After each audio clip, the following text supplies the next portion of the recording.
For more than a century, Machu Picchu has been one of the most photographed places on Earth. Millions of tourists climb those ancient steps every year, snap their pictures against the same iconic backdrop, and leave believing they have seen it.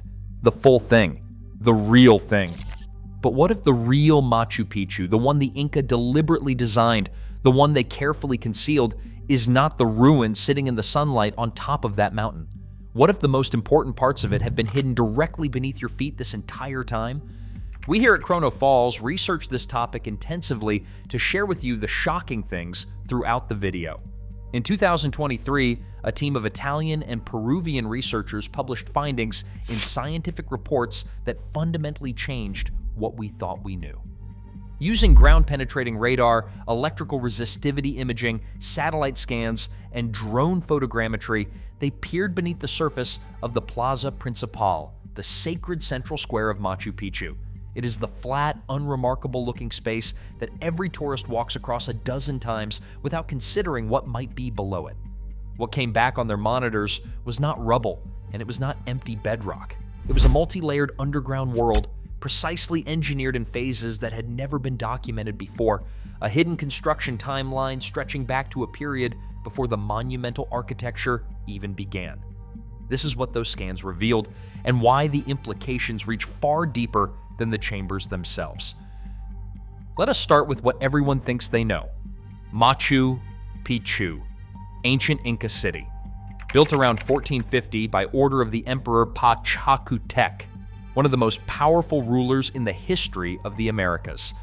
Perched on a narrow mountain ridge nearly 8,000 feet above sea level in the Peruvian Andes, with sheer drops on every side and the Urubamba River snaking through the valley hundreds of meters below. It sits between two peaks, Machu Picchu meaning Old Mountain in Quechua, and Huayna Picchu meaning Young Mountain. The name itself was the mountain's name, not the city's. We do not actually know what the Inca called the city while it was alive and inhabited. The Spanish conquistadors arrived in 1532 and systematically dismantled nearly every other major Inca site across Peru. They tore down temples, melted gold artifacts, and reshaped entire cities to erase a civilization from memory. And yet, they never found Machu Picchu. Not once. Not in 3 centuries of colonial occupation. It sat untouched above the clouds, swallowed by cloud forest, protected by sheer cliffs and its own extreme inaccessibility, while the world below it changed beyond recognition. Then in 1911, an American explorer named Hiram Bingham from Yale University stumbled upon it. He was not even looking for Machu Picchu. He was searching for Vilcabamba, the last refuge of the Inca resistance against Spanish colonial rule. A local farmer led him up a steep trail through the jungle, and Bingham emerged into the most astonishing ruin he had ever seen. Walls of white granite rising from the mist, terraces carved into impossible slopes, temples fitted with a precision that made him question everything he thought he knew about so-called primitive civilizations. He thought Machu Picchu was Vilcabamba. He spent most of his life arguing this. He was wrong. Vilcabamba was found decades later, further east in the Amazon basin. But Bingham's photographs appeared in National Geographic, went around the world, and suddenly everyone wanted to know the same impossible question. How did the Inca build a stone city on top of a mountain, in one of the most seismically active regions on the planet, without iron tools, without the wheel, without draft animals, and without a single written word to pass down a blueprint? Here's what makes that question even more remarkable than it sounds. The Inca Empire lasted less than 100 years. From Pachacutec's expansion around 1438 to the Spanish conquest in 1532, the entire civilization that built Machu Picchu rose and fell within a single century. In that time, they constructed an empire stretching 25,000 miles of roads across some of the most extreme terrain on Earth. And Machu Picchu, perched on a knife edge between 2 mountains, was just one project among many. For over 100 years, the answer was mostly guesswork, informed by what we could observe above the surface. Terraces, temples, stone walls fitted so tightly you cannot slide a credit card between the blocks. The famous polygonal stones, some with 12 or more precisely angled sides, interlocking in 3-dimensional puzzles that challenge modern stonemasons using power tools. Impressive, yes, but fundamentally incomplete. Because the truth is, what tourists walk across every single day is only the visible fraction of something vastly larger. And the technology required to prove it simply did not exist until the 21st century. Here's where things start to get genuinely surprising. When civil engineer Kenneth Wright began excavating beneath the main plaza back in the 1990s, he expected standard foundations, maybe some packed earth and a few drainage ditches, standard archaeology for a mountain site. Instead, 9 feet below the surface, he hit a carefully layered underground system that made him completely rethink everything he thought he understood about Inca construction. At the top, 3 feet of curated topsoil, not random dirt. Specifically selected, specifically placed soil, optimized for drainage. Below that, a thick bed of sandy gravel engineered for water filtration. And beneath all of it, a layer of crushed white granite chips, deliberately placed as a porous drainage substrate that channels rainwater away from the structures above. A substrate that has been functioning continuously without a single repair or intervention for more than 500 years. Wright realized something remarkable. When Machu Picchu was first built, the entire site would have gleamed white. The gray stone tourists photograph today is 5 centuries of weathering. The original city was brilliant against the Green Mountain, and the white chips underground were not waste material. They were the remnants of that original construction, intentionally recycled as drainage infrastructure. But here is the number that changed the conversation. Wright's calculation showed that 60% of the total construction effort at Machu Picchu lies underground. Not above ground where the tourists take their photos and the drones fly their cameras. Below, beneath the surface, in a hidden world that nobody walking those ancient paths was ever meant to see. Stop and think about what that means. For every wall you admire, for every terrace that makes you pause in wonder, the builders invested more than double that effort on the invisible foundations holding it all together.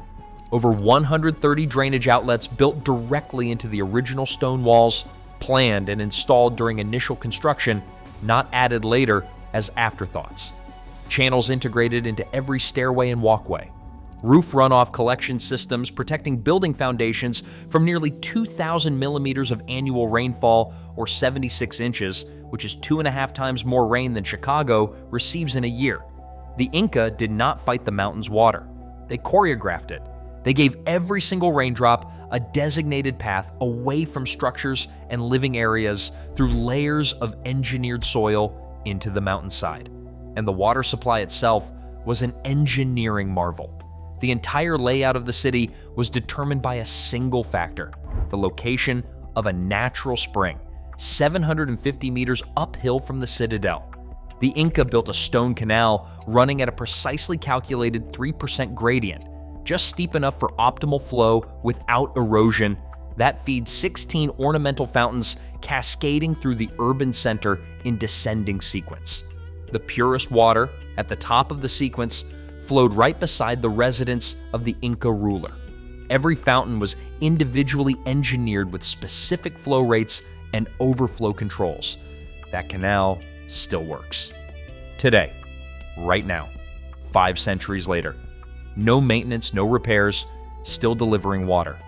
Without this underground engineering, Wright said, there would be no Machu Picchu existing today. Every visible stone you see above ground survives because of the invisible work below it. But here's the thing Wright could never have predicted. His excavations were limited. He could only dig where Peru's Ministry of Culture allowed him. The vast majority of what lay beneath Machu Picchu remained sealed, untouched, and completely unknown. That changed when ground-penetrating radar arrived. In 2005, a joint team from Peru's Geological Institute and the Geological Survey of Canada ran the first major radar survey across the principal plazas, sending electromagnetic pulses into the shallow sediments and getting back images showing distinct layers of unconsolidated material above the bedrock. That was useful geology, but it was just the overture. In 2023, the Italian-Peruvian team led by Nicola Massini deployed something far more powerful. They combined 5 different technologies: Ground-penetrating radar, electrical resistivity tomography, multispectral satellite imaging, drone-based aerial photogrammetry, and magnetic surveys. All 5 were deployed simultaneously across the Plaza Principal, the flat open space that archaeologists consider the original core of the entire citadel. The place where the story of Machu Picchu begins. What they discovered buried beneath that plaza fundamentally rewrote the construction timeline. The radar and resistivity data located the bedrock surface between 2 and 3.5 meters below the current ground level, and it was not flat. The instruments revealed a rounded basin shape, a natural drainage hollow carved into the granite by millions of years of rainfall weathering. This was Phase 0, the raw landscape exactly as nature left it before a single Inca worker ever set foot on the mountain. Here, the researchers had their breakthrough. The subsurface data showed something unmistakably deliberate. Phase by phase, the basin had been systematically transformed according to what could only be described as a master plan. First, into a quarry. The Inca cut their building stone directly from the mountain beneath their own feet. They did not haul construction material up thousands of feet from the valley below. They extracted it from the foundation of the site itself. The white granite chips Wright found decades earlier were not waste material at all. They were intentional repurposing. Every piece of rock extracted was immediately recycled as drainage infrastructure. Nothing was wasted. Everything served at least 2 purposes. After the quarry phase, the radar revealed drainage works being installed in a meticulous sequence. Channels and filtration layers were carefully constructed in the darkness beneath the earth, long before any surface architecture began. The team could literally see the chronological layers in the subsurface data. First drain, then flatten, then build. Only after all of this underground preparation was complete, only after the water was controlled, the foundation stabilized, the drainage perfected, and the construction site cleaned and leveled, did the builders create the flat, featureless-looking plaza that millions of tourists now walk across without a second thought. What appears to be an empty space is actually the final product of an engineering sequence that may have taken decades to execute. The Italian National Research Council summarized the discovery. Underneath the present square, their investigations revealed a reservoir that was later turned into a quarry, and subsequently drainage works were carried out with the prospect of filling it in to create the plaza. They called it Discovering Machu Picchu before Machu Picchu. Nobody had ever seen this timeline before because nobody had ever possessed the technology to look. This means the Inca planned the entire city from the ground down, not from the ground up. They solved the hardest engineering problems first underground and only then raised the walls that would become one of the most recognizable structures in human history. That kind of forethought does not emerge from improvisation. It requires institutional knowledge, multi-generational planning, and a level of engineering understanding that was supposedly impossible for a civilization without writing. Now, while the Italian team was scanning beneath the plaza, something far more provocative was already sitting behind a sealed stone wall just a few hundred meters away. It had been waiting there since 2010. That year, a French explorer named David Crespi noticed something unusual in a building called the Temple of the Three Windows, which dominates the urban sector from an elevated position overlooking the entire city. A doorway, not a decorative niche, not weather damage, a deliberately sealed entrance, blocked with tightly packed stones, oriented eastward, precisely the way pre-Hispanic burial sites are oriented across the Andes. Thierry Jamin, a French archaeologist who had spent years investigating Inca funerary sites in northern Cusco, traveled to Machu Picchu multiple times between 2011 and 2012 to investigate. He examined the sealed entrance, compared it to burial sites he had discovered in the valleys of Laco Yavaro and Chunchusmayo, and arrived at a conclusion he described as categorical. It was an entrance, sealed by the Inca at an undetermined point in time.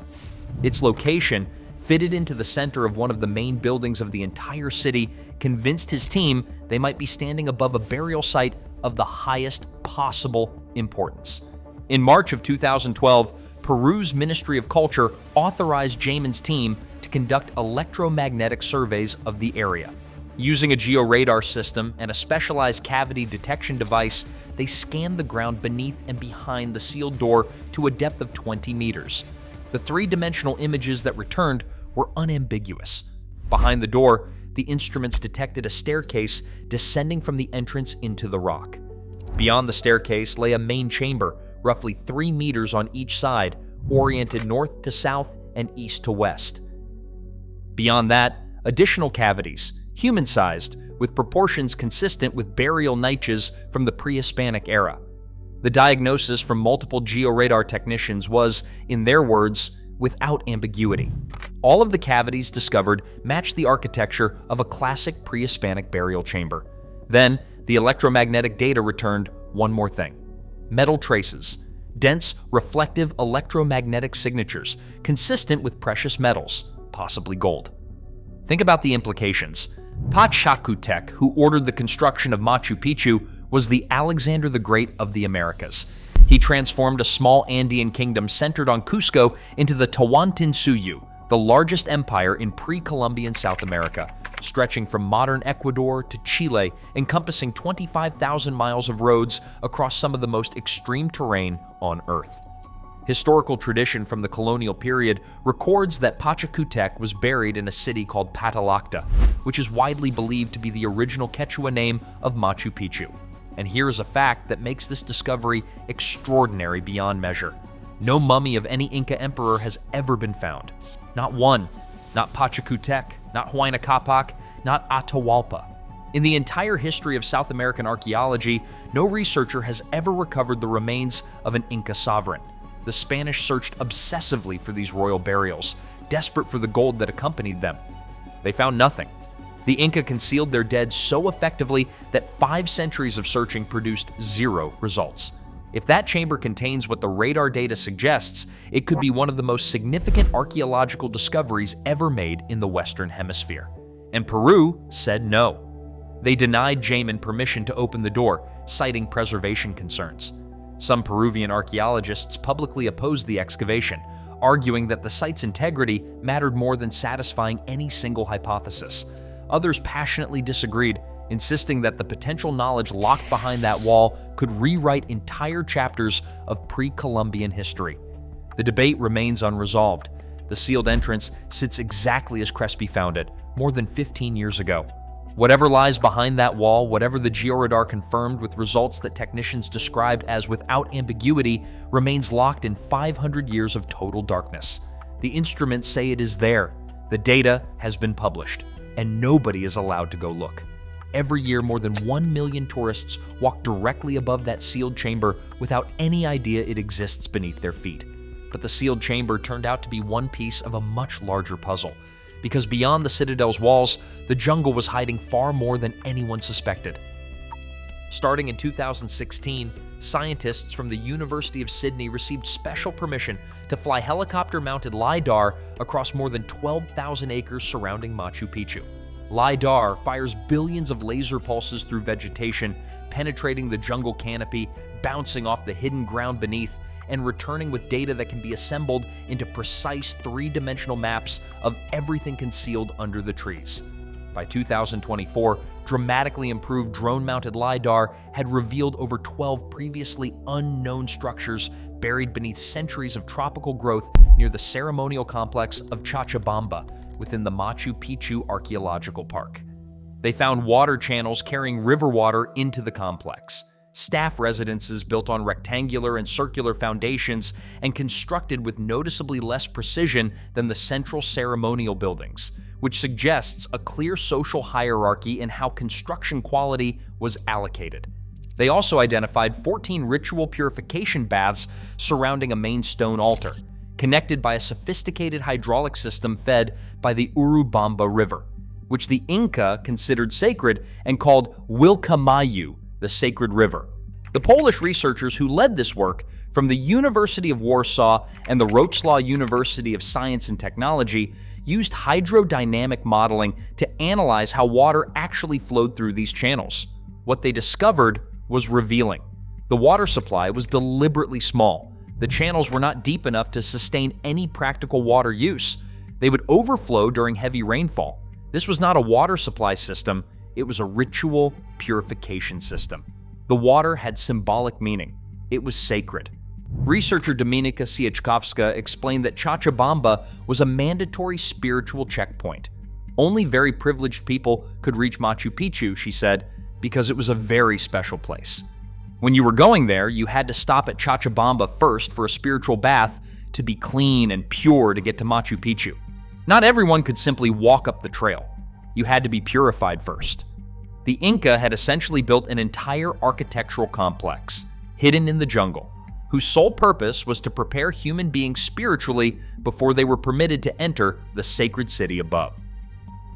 The entire Machu Picchu Archaeological Park covers over 36,000 hectares, containing approximately 60 known archaeological sites. Most of them have never been properly studied because the jungle is too thick and access too dangerous. The LiDAR proved what no amount of surface exploration could. The visible ruins are the innermost sanctum of a designed landscape extending for miles through the mountains. Trails, terraces, plazas, residential quarters, processing areas, all swallowed by the cloud forest, all waiting beneath the canopy. And consider the Inca Trail itself. The famous hiking route that tourists now walk over 4 days to reach Machu Picchu was not simply a transportation path. Archaeologists have argued that its winding course through mountains, cloud forests, and past ancient ruins was deliberately designed as a spiritual journey, a pilgrimage route that mirrors celestial patterns and passes through a sequence of sacred sites meant to progressively prepare the traveler for what lay at the end. Every switchback, every pass between mountains, every ruin encountered along the way was choreographed. The journey was as carefully designed as the destination. The Inca did not just build a city. They built an entire landscape experience calibrated to transform anyone who moved through it. Now here is where the engineering brilliance collides with something much harder to explain. While everything underground demonstrates extraordinary practical genius, the structures above ground encode a completely different kind of knowledge. The Intihuatana stone, carved from a single piece of granite, sits at the highest point of the sacred sector. Its name translates from Quechua as where the sun is tied. The Inca believed that during the winter solstice, the sun threatened to continue its southward retreat and abandon the world entirely. A priest standing at this stone on June 21st would perform a ritual to symbolically tie the sun to the earth and pull it back northward. It sounds like pure mythology until you examine the engineering. During the winter solstice, the sun sits directly above the pillar at noon and casts no shadow whatsoever. At the equinoxes, the same phenomenon occurs.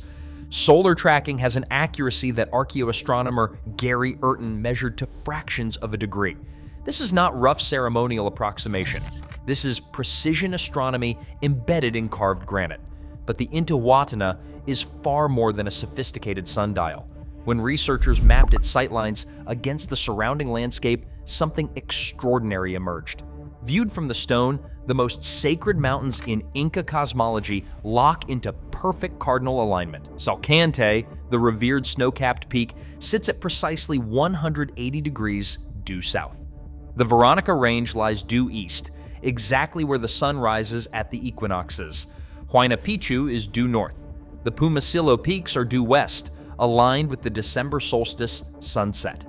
The builders placed this stone at the exact geometric center where the earthly landscape and the celestial dome formed a perfect interlocking grid. They did not just build a temple, they calibrated an entire mountain range to the sky. The Temple of the Sun contains 2 trapezoidal windows positioned to align with both solstice sunrises and the heliacal rising of the Pleiades, the star cluster the Inca called Colca, meaning storehouse. The appearance of the Pleiades at dawn marked the time to plant potatoes. Its disappearance from the evening sky marked the start of the dry season. 3-dimensional laser scans have confirmed these alignments deviate less than half a degree from true celestial positions. These windows served simultaneously as ceremonial stages for priests and as precision agricultural instruments. The sacred and the practical were inseparable. Every act of worship was also an act of science. At the Mirador de Inkari, just outside the main citadel, researchers found something that exists nowhere else in all of Inca architecture across the entire Andean world. 2 observation tubes built directly into the stonework were designed specifically for tracking the positions of Venus and the Pleiades. These are not decorative features. They are not window frames. They are purpose-built optical instruments carved from stone, 500 years before Galileo first pointed a telescope at the night sky. Nothing comparable has been found at any other Inca site in Peru, Bolivia, Ecuador, or anywhere else the empire reached. The Lactapada Sun Temple, the river Intihuatana at the base of the gorge, and the sacred plaza of Machu Picchu all fall on a single sightline aligned with the June solstice sunrise and the heliacal rise of the Pleiades. These sites are separated by 5 kilometers of steep mountain terrain, 5 kilometers of vertical landscape, and the alignment is geometrically exact. No GPS, no written coordinates, no metal surveying instruments, and yet confirmed by modern laser scanning to deviate by less than half a degree from theoretical perfection. Consider what that kind of precision requires. Continuous astronomical observation spanning multiple lifetimes, an institutional system for recording and transmitting complex data across generations without a single written symbol.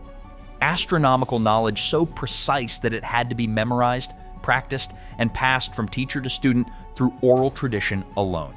And engineering teams capable of translating those celestial measurements into exact stone placement on a remote mountainside with errors measured in fractions of a degree. The Inca were not making rough ceremonial gestures toward the sky. They were encoding precise astronomical science into architecture designed to outlast every other record of their existence. And they succeeded. Now layer this against the earthquake engineering, because this is where Machu Picchu becomes something that genuinely challenges modern understanding. The citadel sits directly on top of 2 active geological fault lines. Peru occupies the Pacific Ring of Fire, one of the most seismically violent zones on the planet. Earthquakes have leveled Cusco and Lima multiple times throughout recorded history. A major earthquake estimated at magnitude 6.5 or greater struck during Machu Picchu's own construction around 1450. Researchers have found visible damage from this quake in the Temple of the Sun. And here is what is remarkable. That earthquake actually changed the way the Inca built. After it struck, they abandoned their earlier construction style, using smaller stones, and developed the advanced seismic-resistant techniques we see today. They learned from disaster in real time and upgraded their engineering mid-project. The technique is extraordinary. Modern engineers call it dancing stones. Massive blocks cut so precisely they lock together without a single drop of mortar, held purely by gravity and the geometry of their interlocking surfaces. The stones are not rectangular. Many are polygonal, with 12 or more precisely angled sides that fit together like 3-dimensional jigsaw puzzles. Each block was individually shaped for its exact position in the wall, with multiple contact points distributing stress across broad surfaces. During an earthquake, these stones do not rigidly resist the seismic force. They shift with it. They literally bounce, absorb the energy, sway with the movement, and then settle back into their original positions once the shaking stops. This is the same fundamental principle behind modern base isolation systems. The Inca figured it out 500 years before engineers gave it a name. And here's the fact that researchers keep coming back to. When earthquakes hit Machu Picchu in modern times, only one category of structure collapses: the restorations. The parts added by 20th and 21st century archaeologists using modern techniques and modern mortar. The original Inca walls, 5 centuries old, built with bronze chisels and stone hammers by workers who had never seen a metal tool harder than copper, survive every single time. In the words of one Yale archaeologist, when there is an earthquake, only the restorations fall. So, what are we actually looking at when we stand at Machu Picchu? We are looking at a civilization that solved seismic engineering before the concept had a name. That built an underground world representing 60% of the total construction, all of it invisible from the surface. That aligned an entire mountain range to celestial events with accuracy rivaling modern instruments. That engineered hydraulic systems still functioning after 500 years of zero maintenance. That sealed underground chambers containing rooms, stairways, and what may be the burial of the most powerful emperor in pre-Columbian history. and that concealed all of it behind interlocking stones, beneath layers of curated earth, and under a jungle canopy so dense that only lasers fired from drones in the 21st century could finally penetrate it. And here is perhaps the most mind-bending detail of all. Directly beneath the Temple of the Sun, the most sacred building in the entire citadel, sits a carved funerary chamber called the Royal Tomb. The temple above, open to the sky, catches the light of the solstice through its precisely angled windows. The chamber below, carved into the living rock, holds darkness and the dead. Heaven above, the underworld below. The living world occupies the threshold between them. This is not accidental symbolism. The Inca believed the cosmos had three realms: Hanan Pacha, the upper world of gods, stars, and celestial beings; Ke Pacha, the earthly world of the living; and Uku Pacha, the inner world of ancestors and the dead. And they built all three realms physically into the architecture of a single mountain. The Temple of the Sun is the upper world made literal. The Royal Tomb is the underworld made literal. And the space between them, where priests stood and rituals were performed, is the living world, the boundary between light and darkness, between what can be seen and what must remain hidden. This is what makes Machu Picchu fundamentally different from every other ancient site on Earth. It is not a city that happens to contain some religious buildings. The entire city, from the deepest foundation to the highest carved stone, is a three-dimensional model of the Inca cosmos, calibrated to the stars, anchored to the bedrock, engineered to withstand earthquakes, and designed so that the most important parts remain invisible to anyone standing on the surface, looking only at what is obvious. Here's the question that stays with you after all of this. The Inca had no writing system, no iron tools, no wheeled transport, no draft animals. Their empire lasted less than a century, and yet they produced engineering, astronomy, and hydraulics that modern specialists call extraordinary by any standard. They built structures that outlast everything modern civilization has placed beside them. They designed water systems that function better after 500 years than most municipal infrastructure manages after 50 years. 60 archaeological sites across 36,000 hectares of protected parkland, most of them never studied. A sealed chamber confirmed by multiple georadar systems that nobody is permitted to open. A jungle still concealing residential quarters, ceremonial baths, and processional pathways that LiDAR has only begun to detect. And beneath the main plaza, a construction history so complex that it took 5 simultaneous remote sensing technologies to begin decoding it. If this civilization encoded their deepest knowledge into stone, into underground chambers, into stellar alignments that require 21st century technology to verify, then what we have uncovered so far may still be only the outermost layer of something far more comprehensive than we currently have the tools to understand. We have been studying the surface of Machu Picchu for over 100 years.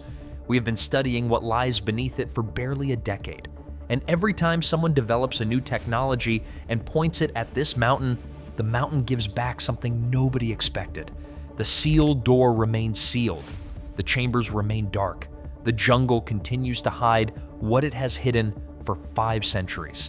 And somewhere beneath those dancing stones, beneath that perfectly engineered drainage, beneath the silence of half a millennium, the Inca left something they clearly intended to protect from everyone except whoever eventually developed the means to find it.